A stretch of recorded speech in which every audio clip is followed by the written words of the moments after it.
Hello everyone, রান্না স্টুডিওয় তোমাদের সকলকে স্বাগত জানাই। আজকের এই ভিডিওতে আমি ক্লাস 6-এর আমাদের পৃথিবী বইয়ের 70 থেকে 71 পৃষ্ঠার মধ্যে যে প্রশ্ন উত্তরগুলো আছে সেগুলো নিয়ে আলোচনা করব। তোমরা এই ভিডিওর ডেসক্রিপশন বক্সে একটা লিঙ্ক পাবে, সেই লিঙ্কে ক্লিক করলে আমাদের পৃথিবী বইয়ের প্রথম থেকে পরপর সব ভিডিওগুলো পেয়ে যাবে। চলো তাহলে ভিডিওটা শুরু করা যাক।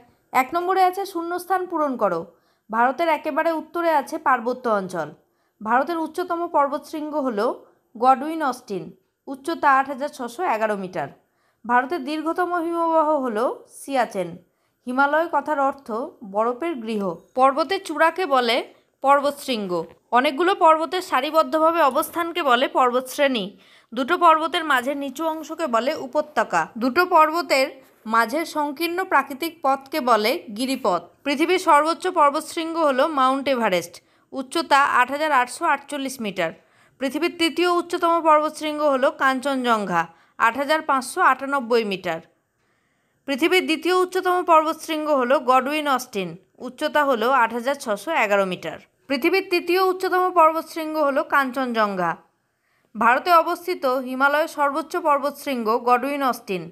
2 নম্বর প্রশ্ন, উত্তরের পার্বত্য অঞ্চল কতদূর বিস্তৃত? ভারতের উত্তর পশ্চিমে জম্মু ও কাশ্মীর থেকে শুরু করে উত্তর পূর্বে অরুণাচল প্রদেশ পর্যন্ত বিস্তৃত। 3 নম্বর প্রশ্ন, উত্তরের পার্বত্য অঞ্চলের দুটো হিমবাহের নাম লেখো, সিয়াচেন ও জেমু। সিয়াচেন ও জেমু হিমবাহ থেকে কোন কোন নদীর সৃষ্টি হয়েছে? গঙ্গা, সিন্ধু ও ব্রহ্মপুত্র। 5 নম্বর প্রশ্ন, উত্তরের পার্বত্য অঞ্চলের কতগুলো গিরিপথের নাম লেখো? বানিহাল, জজিলা ও নাথুলা। 6 নম্বর প্রশ্ন, পর্বতগ্রন্থি কি? যে উঁচু জায়গা থেকে একাধিক পর্বতশ্রেণী বিভিন্ন দিকে বিস্তৃত হয় তাকে পর্বতগ্রন্থি বলে।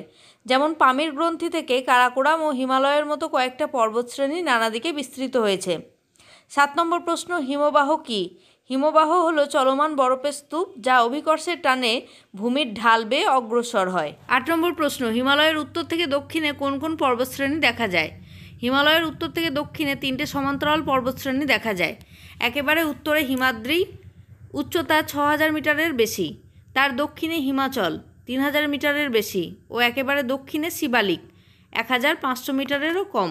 এরপর 9 নম্বর ও শেষ প্রশ্ন, মাকালু, ধবলগিরি, অন্নপূর্ণা শৃঙ্গগুলো হিমালয়ের কোন অংশে অবস্থিত? হিমাদ্রি হিমালয়ে অবস্থিত।